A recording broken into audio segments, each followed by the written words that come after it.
ದಳಪತಿ ರಮೇಶ್ ಅವರ 56ನೇ ಹುಟ್ಟುಹಬ್ಬ ರಾಜಕೀಯಕ್ಕೆ ಕಾಲಿಡುವ ಸುಳಿವು. ಶಾಸಕರು ಅಭಿಮಾನಿಗಳಿಂದ ಶುಭಾಶಯಗಳ ಮಹಾಪೂರ. ಕುಂಬಾರಕೊಪ್ಪಳದಲ್ಲಿ ಸಂಭ್ರಮ. ಯಜಮಾನರಾದ ದಳಪತಿ ರಮೇಶ್ ಅವರ 56ನೇ ವರ್ಷದ ಹುಟ್ಟುಹಬ್ಬಕ್ಕೆ ಶುಭಾಶಯಗಳ ಮಹಾಪೂರ. ಕಾಂಗ್ರೆಸ್ ಮುಖಂಡರು, ರಾಜ್ಯ ಮಟ್ಟದ ಕಬಡ್ಡಿ ಆಟಗಾರರಿಂದ ದಳಪತಿ ರಮೇಶ್ ಅವರ ಹುಟ್ಟುಹಬ್ಬಕ್ಕೆ ಹಲವು ಶಾಸಕರು, ಸ್ನೇಹಿತರು, ಸಂಘ ಸಂಸ್ಥೆಗಳ ಅಧ್ಯಕ್ಷರು ಮತ್ತು ಅಭಿಮಾನಿಗಳು ಶುಭ ಕೋರಿದರು.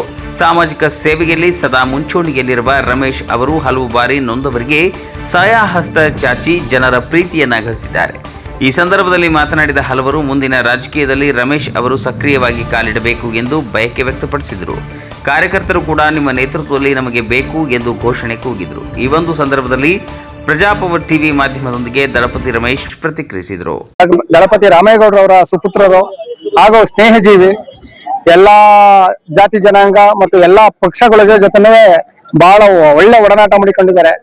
ಅವ್ರ ಕಂಡ್ರೆ ಈ ಭಾಗದಲ್ಲಾಗ್ಲಿ ಹೊರಗಡೆ ಭಾಗದಲ್ಲಿ ಅದರಲ್ಲೂ ಸ್ಟೇಟ್ ಲೆವೆಲ್ ಕಬಡ್ಡಿ ಆಟಗಾರರು, ಕ್ರೀಡಾಪಟು. ಹಂಗಾಗಿ ಇವ್ರ ಮೇಲೆ ಅಭಿಮಾನ, ಪ್ರೀತಿ, ವಿಶ್ವಾಸ.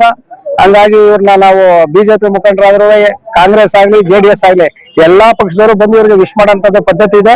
ನಾವು ಅದೇ ತರ ಬಂದಿದೀವಿ. ಭಗವಂತ ಇವ್ರಿಗೆ ಆಯುಷ್ ಆರೋಗ್ಯ ಕೊಟ್ಟು ಇವ್ರು ಏನ್ ಅನ್ಕೊಂಡಿದಾರೋ ಅದು ಬಹಳ ಬೇಗ ನೆರವೇರ್ಲಿ ಅಂತ ಈ ಮೂಲಕ ನಾನು ಕೇಳ್ಕೊತೀನಿ.